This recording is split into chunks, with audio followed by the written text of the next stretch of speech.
Well, inducted into the WA Racing Hall of Fame on Saturday night was Ken Casellas, who's one of our great friends here at Gloucester Park, does plenty of work for us. And Ken, it must be a big honour for you to be recognised for all your efforts in contributing to harness racing. Well, Michael, it was a huge thrill and rather unexpected. I knew I was being nominated, but it's a great thrill, and I must pay tribute to Rawa too for initiating the Hall of Fame, because to acknowledge people who've done a lot in certain galloping, greyhounds and harness racing is great. You know, the horses, the trainers, the drivers, etc., etc. It's great. Well, you've probably done a lot of your work honouring such as these champions, so it's good to get an honour back in your own right. It is a bit funny too, because like Gary Hall Senior, of course, was inducted into the Hall of Fame on Saturday night, and it was a great thrill for me to see Gary get that honour, richly deserved. And like, I've interviewed Gary 1,000 times every year for many, many, many years, and I was thrilled that he got the award as well. It all started for you as far as officially when you were 19. You were the chief harness rider. Yes, I left school at 17. I got straight into the sporting department of the West Australian newspapers at 17. I wrote cricket, football, but I was always intrigued with the harness racing, and I wanted to do that. So for the first year when I was 17 at the newspaper, I used to come down and do the results for Jack Lee and things like that, and I loved the sport. Jack then became the chief cricket writer, a job which I later got and did for 30 odd years. And so then they asked me if I'd like to do the harness racing riding, and I did that, and it was a great thrill. And my first race meeting I covered was the 1956 August Cup, won by Larking, driven by Phil Coulson. Well, you've got a better memory than me, and Phil's also a member of the Hall of Fame as well. Indeed, and those days, I was ecstatic because the Larking went 2:10 3/4 or something like that, and it was one of the fastest times recorded. Now you just about wouldn't qualify, would you? Absolutely not.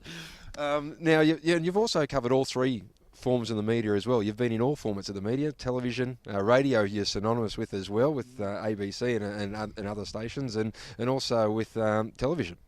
Yes, no, I loved the challenge of radio and television, and when I first started writing the trots at 19, Lionel Lewis was a very flamboyant man. Reg Russell was the course commentator, but Lionel Lewis broadcast for 6KY, and Lionel loved a bet, and I wanted to get into the broadcasting, so Lionel was only too pleased to let me do 1, then 2, and then 3 races out of the 7 event cards, while he went down and had a whiskey and a few bets. And then I graduated from 6KY and started broadcasting in the country trots. I went down to Williams and Wagen and Narrogin and places like that. And I graduated to television in the early 60s. I had a 15-minute segment every Sunday on the World of Sport called Spotlight on Trotting by Ken Casellas. And I had great fun televising and talking about the harness racing on the trots. And I did the 67 Inter-Dominion Championship for Channel 7. I had a program during the 67 Championship won by Binshaw. And then I had the great thrill of doing the live broadcast and telecast for Channel 9 of the 1974 Inter-Dominion Championship. You'd know the winner, Hondo Grattan, very well. Yeah. The Bathurst Bulldog. So that was a great thrill too. So, and all along that, I was producing magazines on trotting. I was the editor of The Pacer for many years, and I wrote for the Harness Horse when it first came out in Sydney for Bill Whittaker and guys like them, and Ken Bowman, and I had great fun on it. There's nothing I like better than harness racing, even though I've been involved over the years in football, cricket, athletics, Olympic Games, Commonwealth Games and things like that, Michael. But harness racing has got a special part in my heart. Doesn't it, with all of us?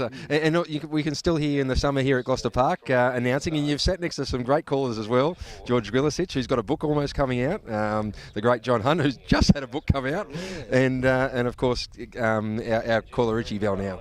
Yes, I've had great fun up there with those guys.